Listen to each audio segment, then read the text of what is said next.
There is a saying, let's see how big we can get before we suck.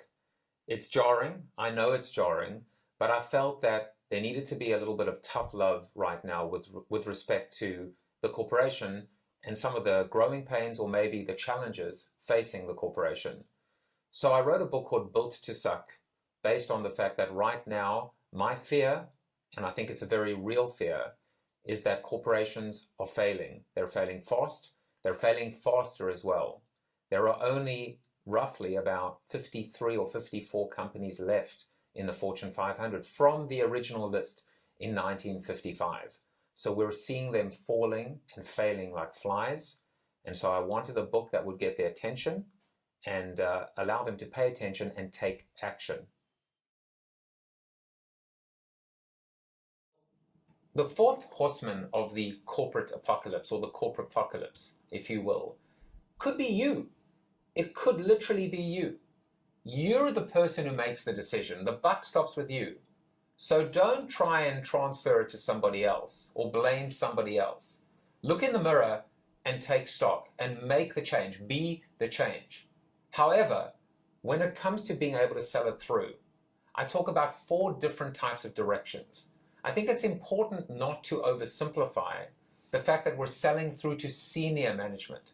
So there is top down, there is bottom up, from the ground, from the grassroots, the power of the Gen Zer or the millennial or the apprentice, if you will.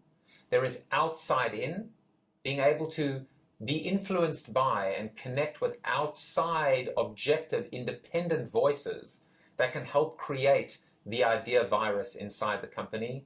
And fourth and finally, and this is a big one, inside out, the rot of middle management. I believe that most companies are failing today and sucking today, not because of senior management, not because of the junior talent, but because of this poor middle management. They're stuck in the middle. They don't have choice. They don't have options. Their resume isn't worth what it used to be worth. And they're nowhere near that retirement package or that golden parachute. For that reason, they're going to resist change. They're not going to spend one more second trying to unlearn their bad habits or learn new habits or new skills. And until you change that, and that is all about the C word, all about culture, you will continue to see companies faltering, stumbling, failing, and sucking.